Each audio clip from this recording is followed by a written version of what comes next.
So we'll stop share and reshare. So we'll start with a brief chant on verse 5. You can chant in your own worship space. Pa Heru Mu Jatua Sarun An Heru Behudet. Pa Heru Mu Jatua Sarun An Heru Behudet. Pa Heru Mu Jatua Sarun An Heru Behudet. Pa Heru Mu Jatua Sarun An Heru Behudet. So before we begin into the text, we'll review some key terms and the key forms of Heru that we've encountered thus far in the text. So forms of Heru encountered are Heru Behudet, of course. He's the main protagonist of this scripture that we're going through. Then Heru, then Ra Heru Akuti. We met him. Heru Ma'at, met him. And Asar Un An Behudet. Asar who exists as Behudet. Those are the main Heru forms. The key mystical terms from the text in order of appearance. So what we'll do is we'll start a dictionary. So I call this document the Heru Behudet Dictionary. And we're going to list the primary mystical terms that are sort of turning points or key aspects of the text that we are to remember and apply to our spiritual practice. So first is Sab, which is when, and what I did was, I'll highlight here, I listed the verse in which the term is presented. So Sab, we can find that in verse 1 and verse 4. It means dignitary, to be dignified. Meshal, in verse 2, soldiers. Mesha, verse 2, soldier upholding righteousness. Awi, verse 7, conscious thought. Sebal, verse 6, fiends, enemies. Kenri, verse 6, to bind, hold, restrain. Denden, verse 7, valor. And Api, verse 7, 10, and 11 thus far. And we're going to see that a lot during the text.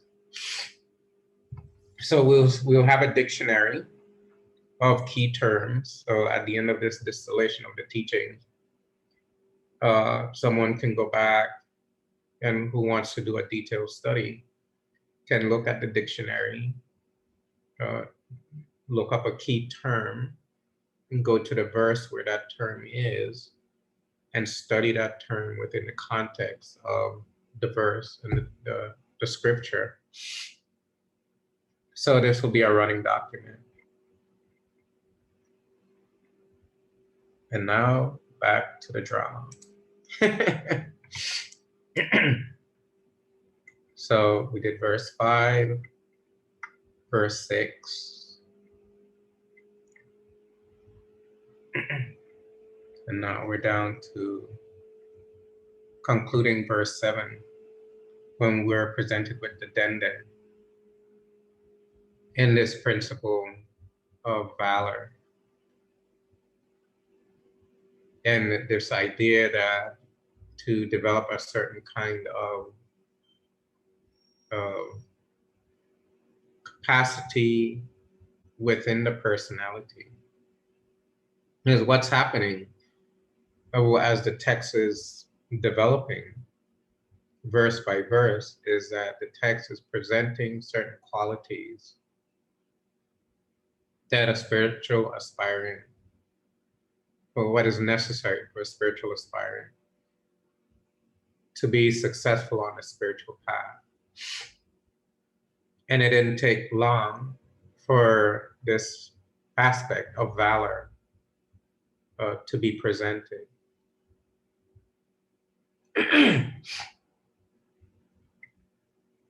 And here I was showing how, so with the dictionary, we'll go back to it time to time for review. How on the facade or the on the face of the pylon, you see Heru with the double crown and the ram horns. And he's projecting spiritual power to the royal personality, who is holding a special instrument that he's using to club the head of the enemies. And this is metaphorical iconography. This is not something that happened. You're not going to see Heru out here doing this to you and you have some enemies in front of you and you're hitting them. And that's not it. This is a process. And the very fact that they put it in front of the temple, that this is the first thing that you see when you enter the temple, before you enter the temple. So you're not inside the temple yet. Here's a doorway opening of the temple. And so what it's saying is that this process of spiritual valor must take place inside the temple. This is like a sign of what is happening inside the temple. Through the initiatory path or initiatory process. You're not seeing the screen? Is anyone else having trouble seeing the screen?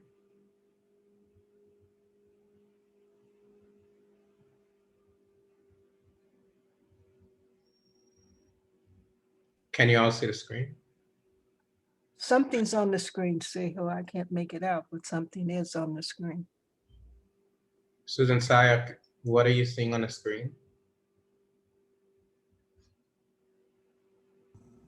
I'm seeing the dictionary of words. You're seeing the dictionary. Okay, one moment. Okay, the definitions. So I need to change the screen.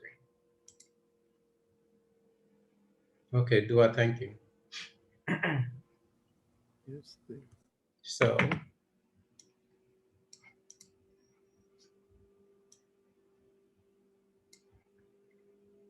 here I was saying that here on the face of the pylon to the temple,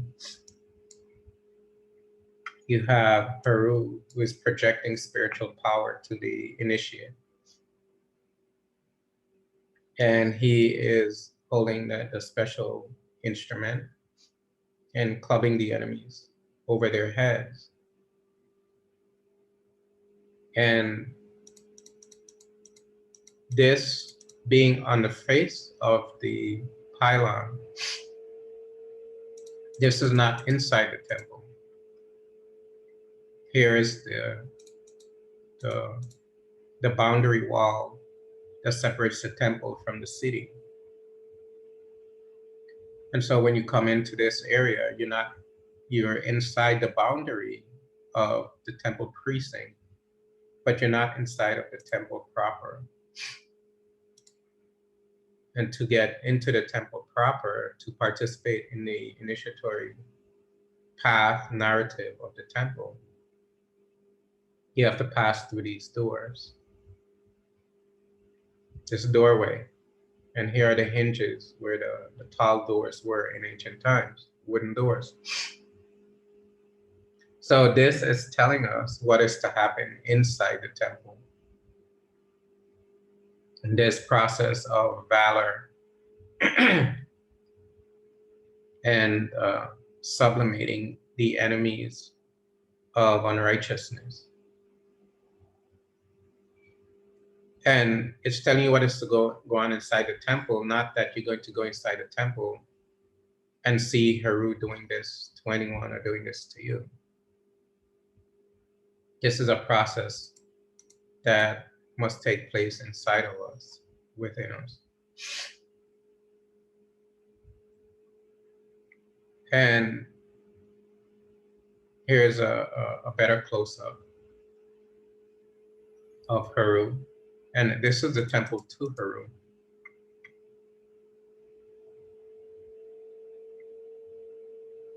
And the instrument is a seker. It's a club. And here you have the royal. This is from an artifact. And you see him with the club and he's holding the enemy. And this is how it is similar to how it is on the pylon of the temple. He's clubbing the enemy over the head with the seker. And this term, stemmen, means to make an end of.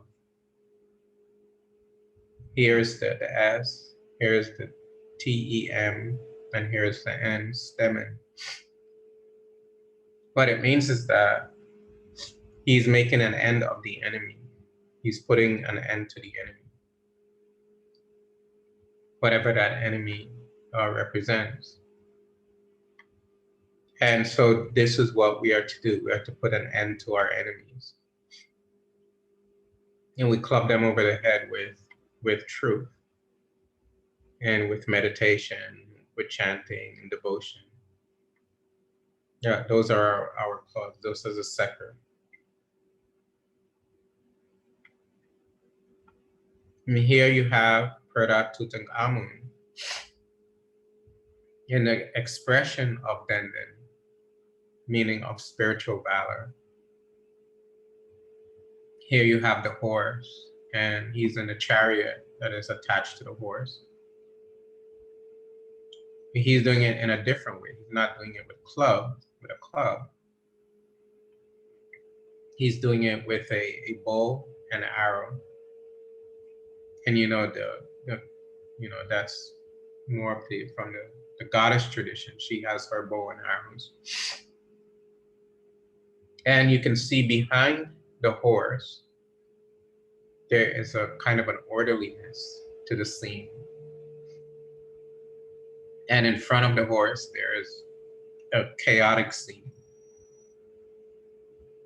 And so what this is saying is that you have to put in your enemies are chaos and unrighteousness. They're chaos that is caused by unrighteousness. And you have to shoot them down with your bow and arrow. So you have to express spiritual valor, because they come at you through the process of your ego. When you become angry, you're expressing anger, but the impetus for that comes from your ego. So it's the ego that is driving you, that is compelling you.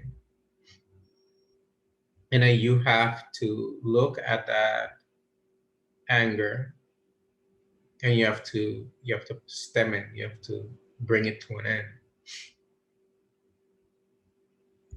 If you look closely at this is from an artifact of Tutankhamun in the Cairo Museum.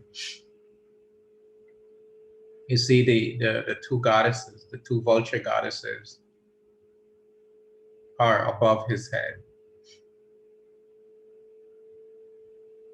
And interestingly, or very profoundly, he is being cooled with fans.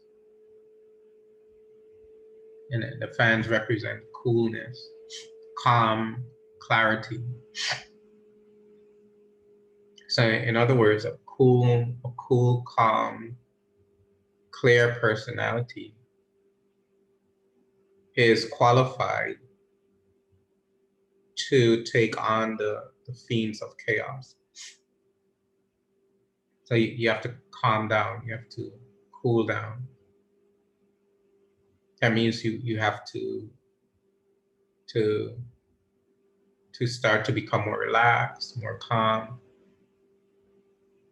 And in that way, you attack the roots, the trees that are sprouting from the ego.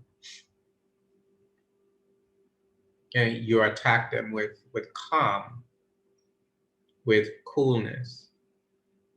And that's how you break them apart. That's how you disintegrate them. And above the head of Tutankhamun, two vulture goddesses, and they're holding a special symbol, which is a Shen. And above that is a symbol for Heru Behudet.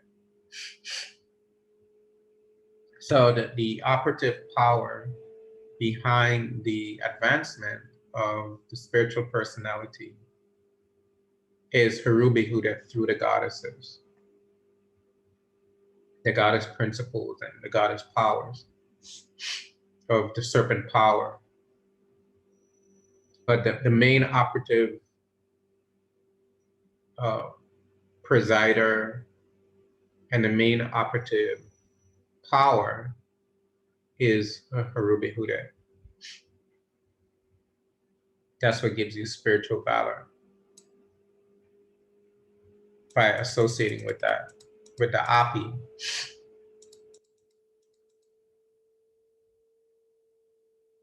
And valor means, and this is a dictionary definition online.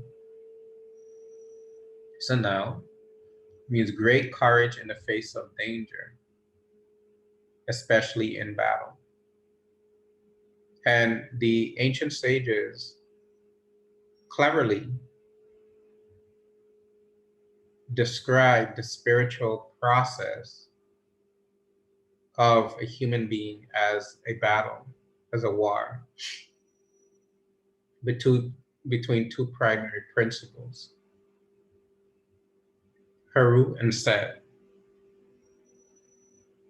And Heru has an aspect of him that is Behudet, that is an expression of Denden, expression of spiritual valor. You need that valor in the face of danger. And the danger is what the unrighteousness produces in the personality. The greatest danger is the danger of ignorance. And that you need valor so that you don't fall into and maintain ignorance. So you have to be valorous. You have to develop a great courage in the battle of the spiritual evolution of the soul that you are. And in doing so, this process allows you to make advancement on the spiritual path.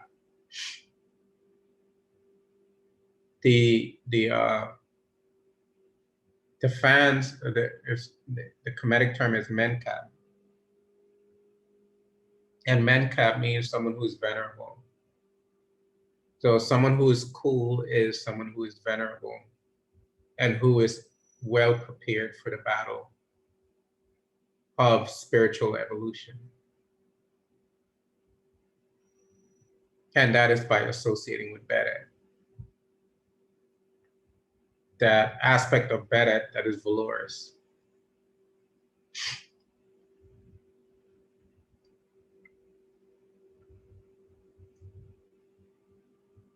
verse 8 is very instrumental. So what are the keys so far? The key is valor.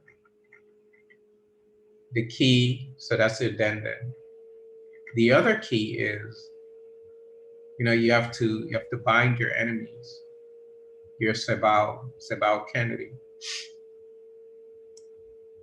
So we'll bold that. And the other key is to realize that it is Asar that is existent within you that is actually participating, that is actually in the battle. So realizing Asar is who is actually in the battle. You have to bind, control your enemies, and you need valor. And remember, we watched the video last week of the water buffalo and how strong and powerful they are. And I have another video. I'm not going to show it tonight. I have another video of a water buffalo fighting a hippopotamus. And the hippo is much stronger and bigger and more muscular than the water buffalo. But the water buffalo didn't back down, didn't run away, didn't scamper away, didn't fall to fear. It demonstrated some great valor in the heat of battle. And that's what happens to whenever you leave your house to go to work, you're on a battlefield. Because you don't know who's there, who's going to act up and start yelling or whatever. Or some unrighteousness that's going to go on. And the battlefield actually is within your own mind. That's where the battlefield actually is. When you leave your house to go out and you encounter someone that is yelling, how you react to that, how you perceive that is predicated on the condition of one's own mind. So the battlefield is within you, and your mind is the field of battle, where the ego tries to control that field. It's like playing chess. I remember when I was in college, I used to play chess a lot. I used to play computer chess. I couldn't find someone to play with, so I used to play on the computer. And one of the first things you learn in chess is that, and if you watch professional players play, you see how they try to do this. The players that try to control the center of the board, the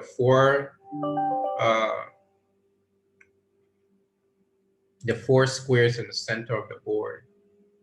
That's where all the control and attention of the game is surrounding, to control those four squares. And that's the battlefield. Or in World War II, the battlefield was these fields that they would fight over. And so you're and who wins the battle controls the field. And this is what your ego is trying to do. It's trying to control the center of focus of your mind. And if you see the world through your ego is controlling the battlefield, it's controlling the mind. And in so doing, it's controlling you. But if you are controlling the center, meaning your own better nature is controlling the center of the mind, meaning your conscious perception of temporal reality is coming through that higher consciousness. then you are controlling the field of battle. You're controlling the mind.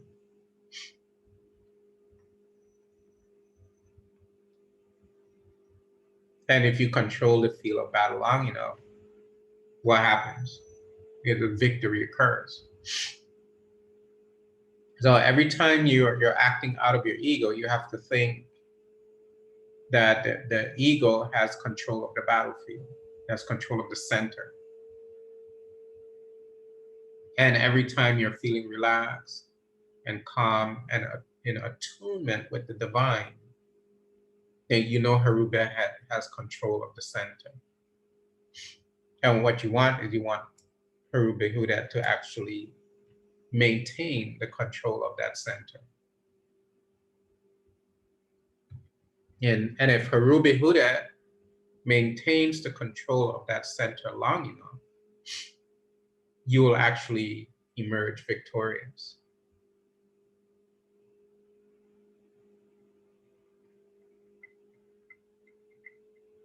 So now verse 8.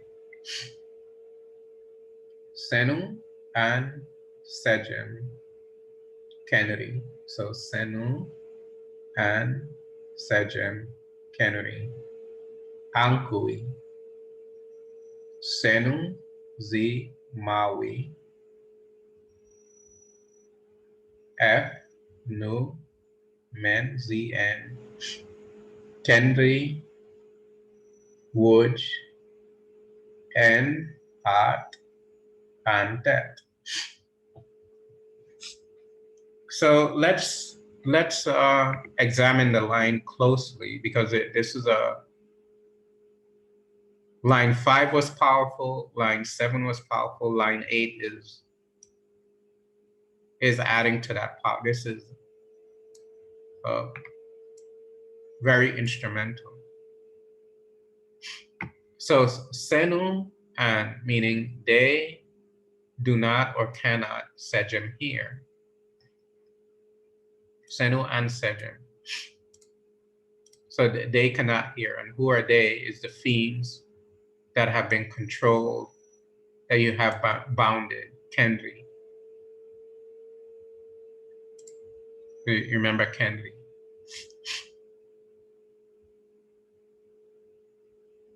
And so those that are bounded, they cannot hear.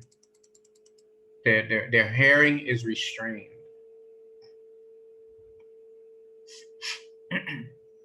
And the term Ankui is being made by this Ankh symbol. And these two symbols here, these are ears. And the other Ankh symbol makes one word, Ankui.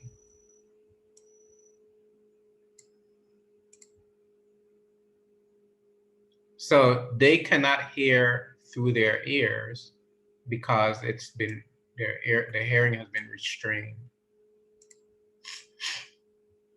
Is a very important point. Then, and going through the text, what came to me is that this is an initiatory type text. This is not something that would have been readily divulged to initiates. And if you see where this text is, in the very back of the temple, right outside the Holy of Holies rooms, the very back of the temple, in a little corridor area, you know, that not many people were going behind there.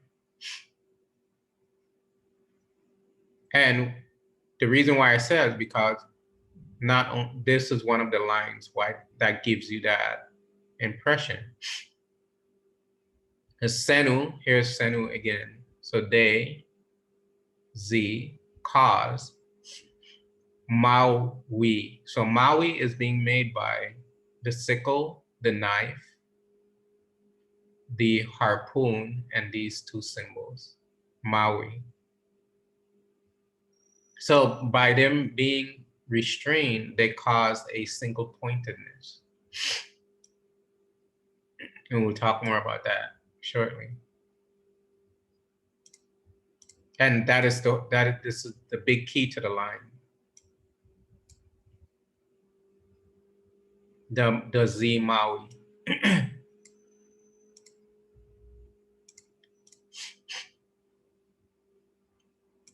Next term, F, Nu, men. So his of both is both. ZN, Kennedy. Would, so it's causing a something to become diminutive. You see here this bird here is a determinative in this word. You see this, that looks like a pole. And you see this, a serpent that looks like it's flying, like it has jumped up. That makes the term, that makes the word wood.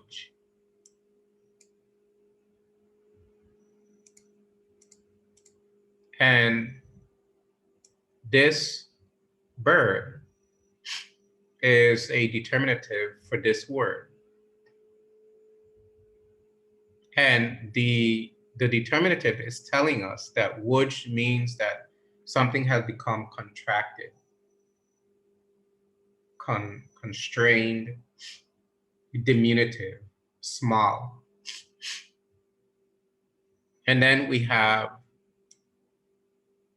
N-at, so N-at, and that. So now let's go through the philosophical narrative with that background of a closer look at the hieroglyphs.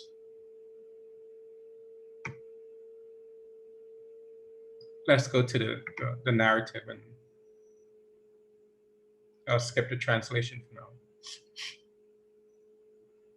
This causes them not to hear with their two ears. And as such, the outward flowing senses are made to not operate, cutting off their capacity for sensorial perception. This makes the powers of the fiends ineffectual. This release of them causes a single pointedness. And here, Ua, the harpoon, is pronounced Ua, and it means one. I'll just add that for clarity. It means one. And the implication means that it's causing a single pointedness. It's causing like the tip of an arrow, so the concentration is single pointed. And you're going to see why the sages would say that.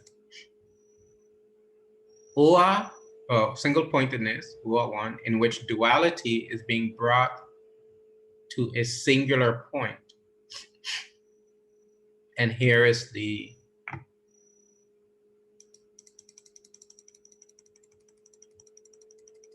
and this, how it's presented here with the harpoon and the two lines, means Uai.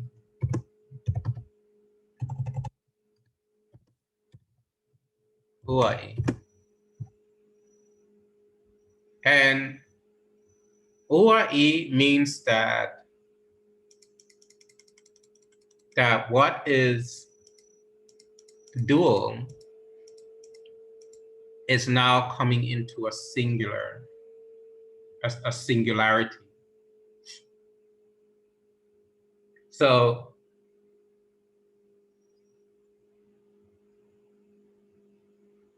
think about how you have two becoming one.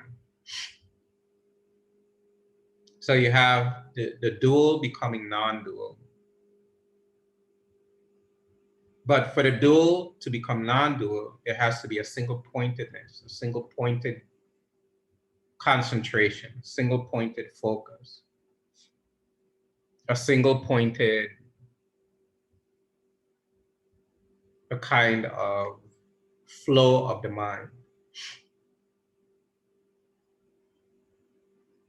As the constraining and diminution of the senses negates the capacity of their striking power and force of aggression. And you might think, well, that sounds a kind of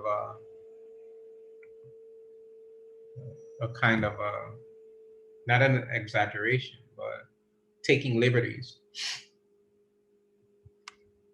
But then I would say, here's the term art, and the term art means aggression. It means striking power, or to strike.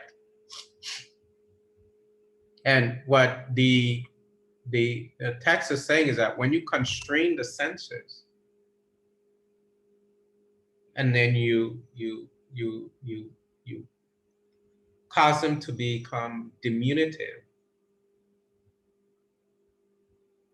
that their capacity to disturb single pointedness becomes ineffectual. So think about what this text is saying. What the sages are saying is that your senses contain striking power, contains is aggression, is an aggressive force. And they use some concrete senses to illustrate this idea, sejam, the act of hearing through the ankui, the ears.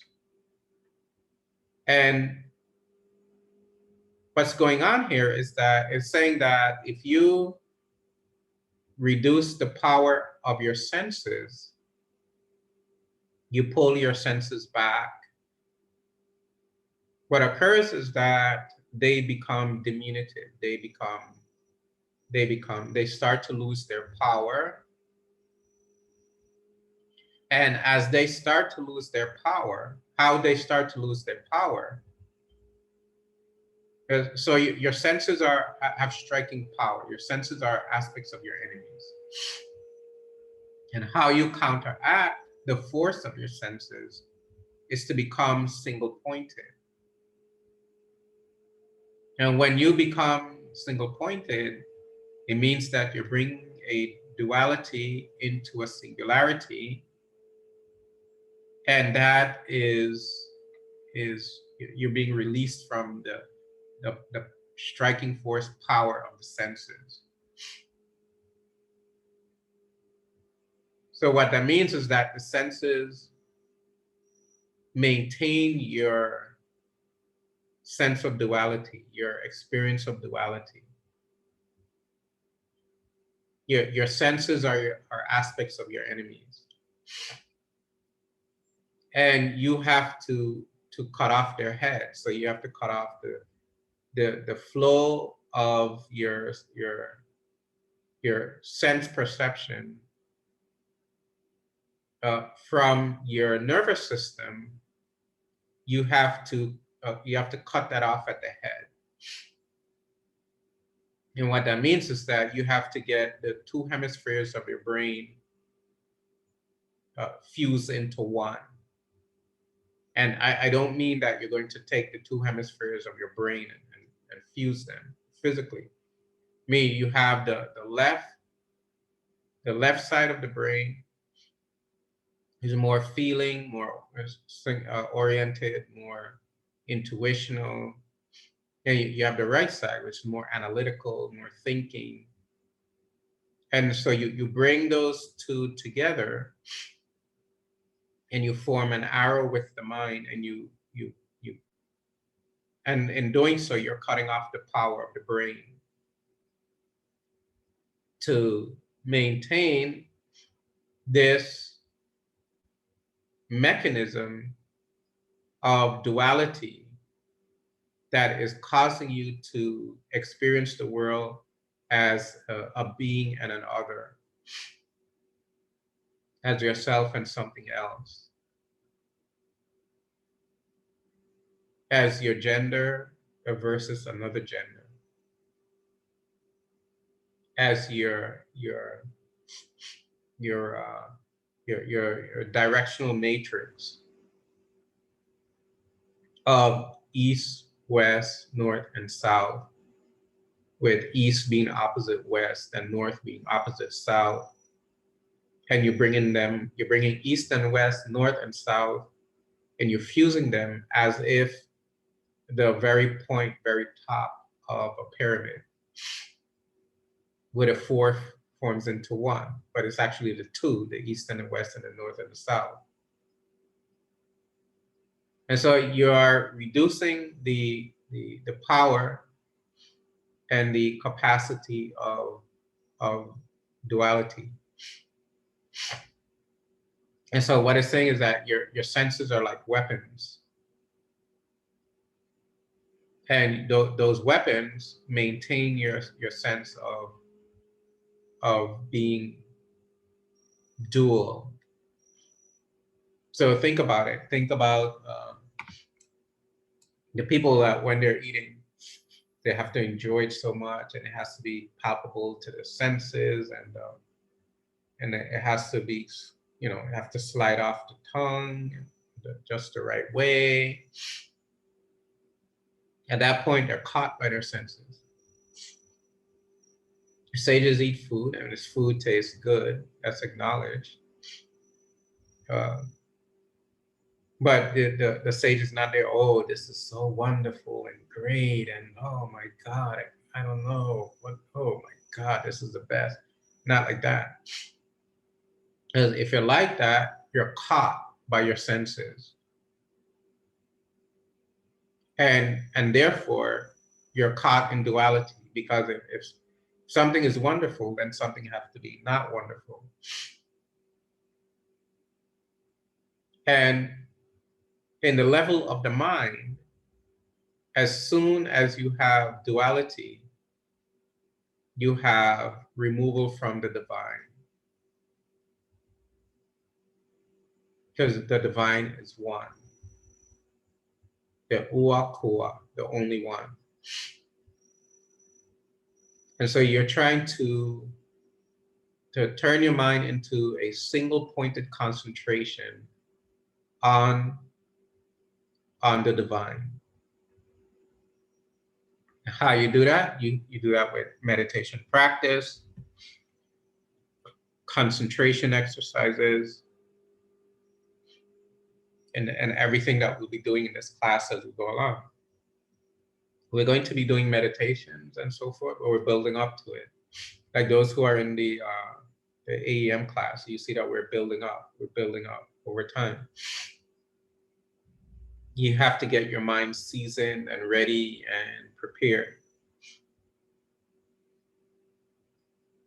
And very early in the scripture is talking about this uai, this bringing the two into one. And the term for that is Maui. Maui means single pointed concentration, reducing the perception of duality. So Maui means single pointed concentration, with the implication being that there's an elimination of duality through that process of concentration. A big point here is the term at.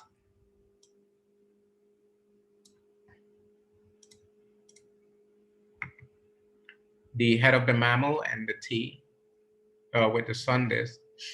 At means to strike,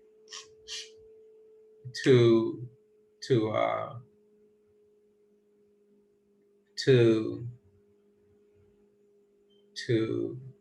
be aggressive, to be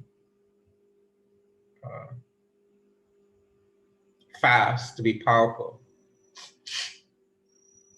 And the implication is time. The art using the sun disk with the dot in the center as a determinative for for cycle of time. When you see others translate, they say it's Atra. But in looking at it closely, what is really happening here is that this the duality and the cycle of time is what is really striking at you. It is what is a very subtle concept, but think about it. The passage of time today is Tuesday, Monday, tomorrow is Tuesday, Wednesday. The passage of time has kind of a control or a hold on your experience of life. And that experience of life going through time is temporal because it is changeable. And if you identify with the changeable as opposed to the changeless, then you are being attacked. You are essentially under attack by time.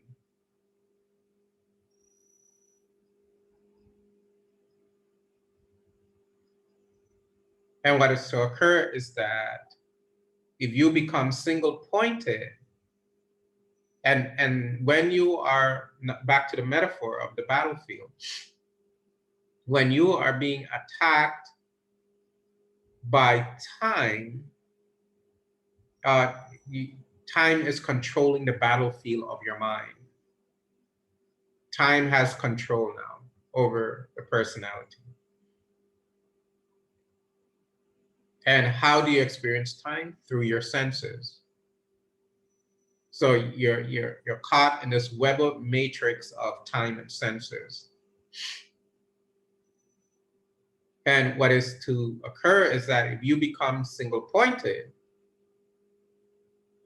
then now you are on the offensive. You are counteracting the presence of time that is essentially illusory. And now you are taking control of the battlefield of the mind.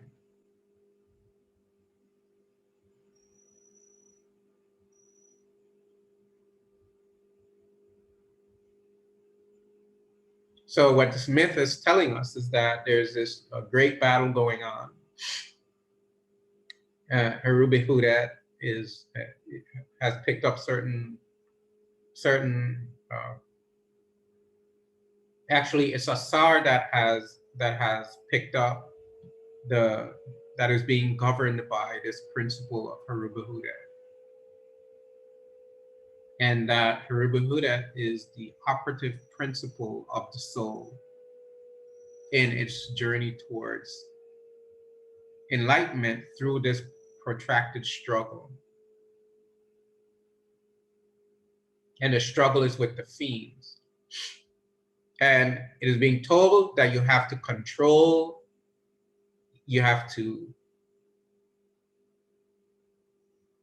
capture, and you have to stake to the ground your fiends. As soon as they rise up in your personality, counter them. You see one bit piece of anger come up in your personality, concentrate on relaxation, calm. Start doing it physically. Chamomile tea or ginger Thomas tea that we have here on the island. You get some of the leaves, you boil the water, throw the leaves in, you add a little bit of maple syrup, everything is calm.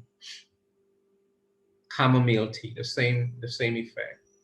Boil the water, steam it, everything is calm. And then you start in on where the war is really taking place, which is in the mind. So you have to meditate on being calm, concentrate on being calm. And then you get into deeper and deeper meditation. Then you start to control the battlefield. You could be meditating and giving up control of your battlefield too. You could be meditating and delusions are coming up. You're thinking about men trying to get you, or you're thinking about this situation or this love interest or whatever, and you're giving up the center of the battlefield. You're being attacked. And you can say that the attack is coming from without, but actually the attack is coming from within. It's one's own ego. And whenever you see the ego rear its ugly head, you have to counter. You have to bring yourself to calm, to relaxation. Remember the Tutankhamun who is being fanned while he's in the heat of battle. So you have to fan yourself by engendering relaxation. And people, secular people ask me, how do I become calm? What do I need to become calm? I don't say it like this because you don't want to come across crass or anything like that. But if you want to become calm, you have to do things that cause you to become calm. You have to do calming things. You can't just be going out willy-nilly doing whatever and then expect to be calm in the heat of battle. It's not going to happen. You have to learn how to relax. You have to drink your teas. You have to learn how to sit quietly. You have to learn how to turn off the TV, the radio. You have to learn how to relax, to listen to calming music as opposed to agitating music. You have to learn how to bring yourself to a calm. And then you learn how to pull back your senses. Pulling back your senses, sitting in meditation. The eyes are closed. You've gone through your hekau, and you concentrate on the senses being pulled back into the body and being pulled into the mind. So you're concentrating that the senses, and you can actually experience a physiological effect. You feel the senses being pulled back. You sense your body on the bed or the chair that you're sitting in meditating, but you feel your senses and the energy of your senses being pulled back. That's step one. Step two is now you pull those senses into the mind. So now you're at the level of mind where your senses, with your subtle senses, and then you pull those subtle senses into the self, into the nepenthe. And so you have to go through that process. And in going through that process, in the very beginning, you're doing that process, you'll see, okay, I'm pulling back, I'm pulling back, I'm pulling back. And then you start your Maui, concentrative equipoise. Okay, so that will be it for this evening. Are there any questions concerning verse 8 or anything else we discussed?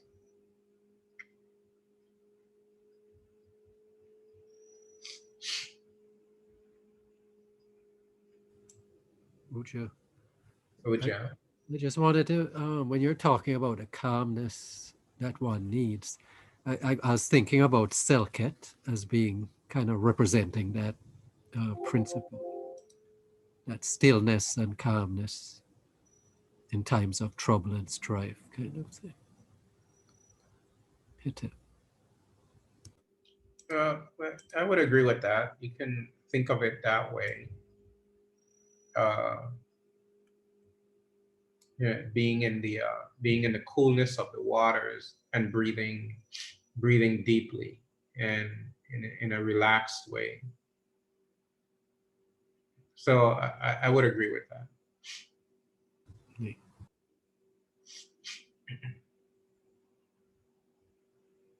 And think about it in the context of that calmness The Selket, she's sitting there and she's by herself and she's getting calm, relaxed and breathing.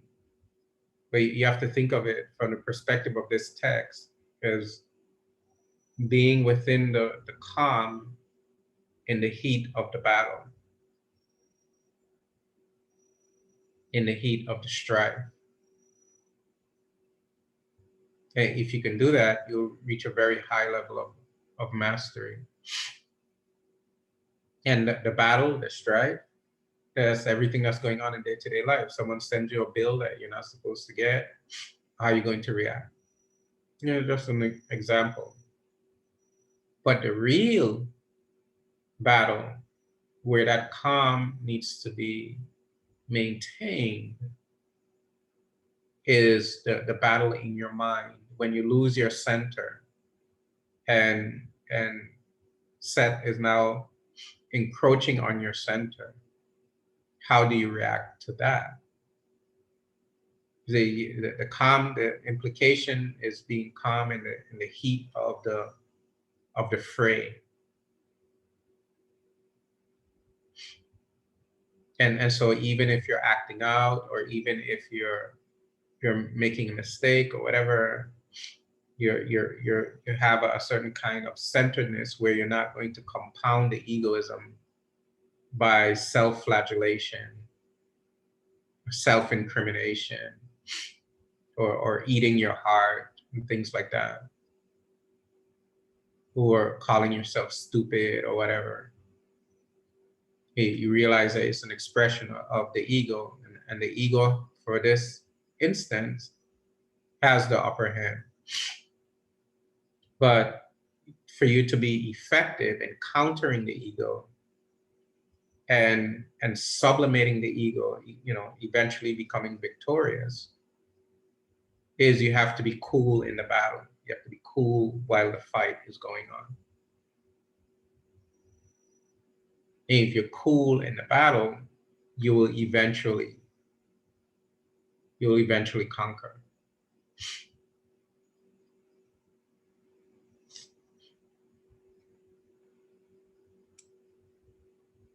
Anybody else? Anything else?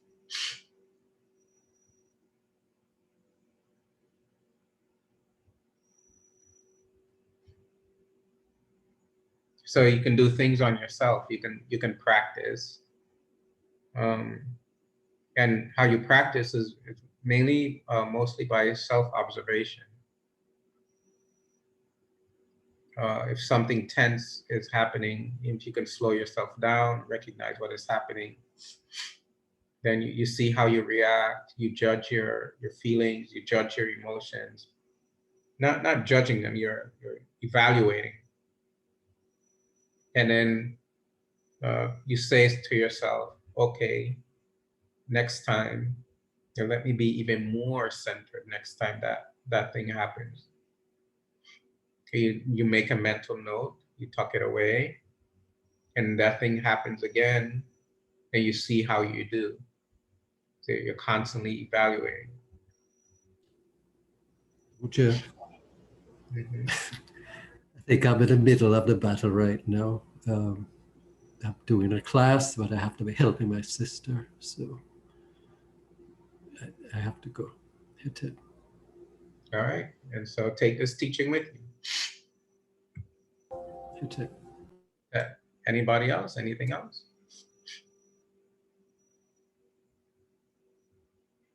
Okay, so we'll do a chant, and then we'll call it a night. Senu an sejem kenri, ankui senuzi mawi, efnumen zi en kenri uj, en at an de, om hete hete hete hete. Do everyone until we meet again. Hete. Do I have to-